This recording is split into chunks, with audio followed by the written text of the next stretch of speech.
perform this asana, lie down on your stomach, hold both your ankles and start to pull your ankles and lift your body up. If you look up, it'll help you go even higher.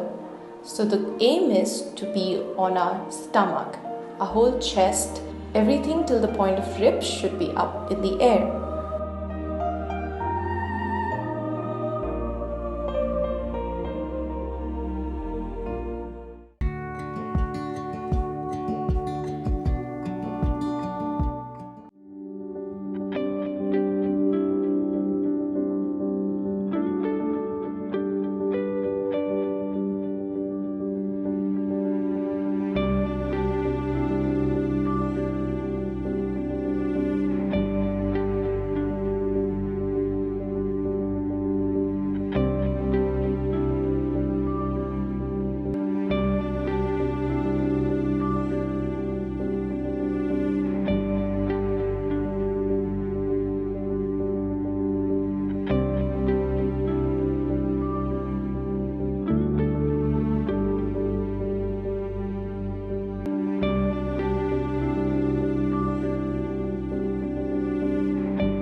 If you are a beginner and you are still working on the shoulder stand sequence and you're not able to lift your legs up on your own, then don't worry, you can always use the wall support. So you want to come closer to your wall and place your butt as close as possible, preferably a wall instead of a glass, but it's okay. So just begin to lie down comfortably and place both your legs all the way up and still just scoot yourself closer to your wall. See, my butt is as close as possible. And now from here, just walk with your heels all the way up. See? And there you have it. So by this method, you can bring your hips off the mat and try to roll your shoulders inside and bring your palms wide nice under your hips and slowly keep breathing. So maintain this posture for a longer time so that your elbows are getting used to the weight of your body, and then from here slowly lift your leg one by one. Hold for 3, 2, 1 and relax. And the other side for 3, 2, 1 and slowly relax. Just sliding your body all the way down and relax.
The first point of connection within Adho Mukha Svanasana is your hands. How do you place your hands on the mat? You have to make sure your fingers are separated and pressing equally into the floor, and try and take your legs a little more backward. So feel very strongly with your hands on the mat. Now tuck your toes.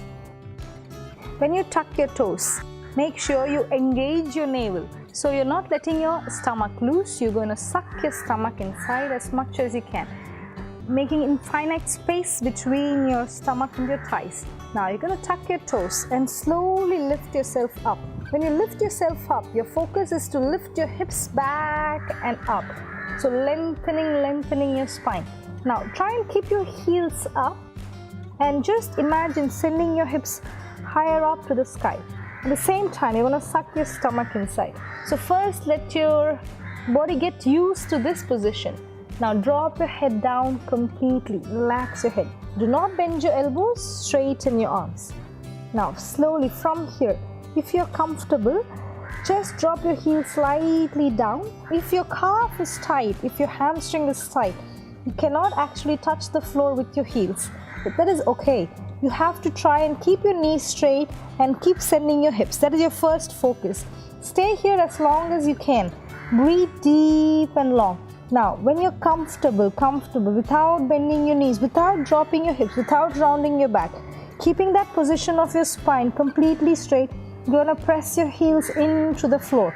So this looks like a V-shaped position. So don't squeeze your arms to your ears. Try and rotate your shoulders slightly outside and drop your head completely relaxed in. Now suck your navel in, lengthen your spine, and we stay here for 5 breaths. My arms are firmly rooted, my legs are touching the floor, my heel is pressing onto the mat. I'm trying to tighten my quads muscles here. So you're gonna tighten, squeeze your quadriceps in and squeeze your stomach inside, creating a lot of space between your stomach and your thighs. Slowly lift your heels up. Again, send your hips up to the sky and rotate your shoulders out and relax here. Feel your chest open. Breathe in your chest. Draw your navel in. Now slowly, again go back to downward dog. You feel an immense stretch in your calf, immense stretch in your hamstrings, and your whole body starts working. After a few breaths, lift your heels, drop your knee down, point your toes back, push your hips down, and slowly come down to child's pose.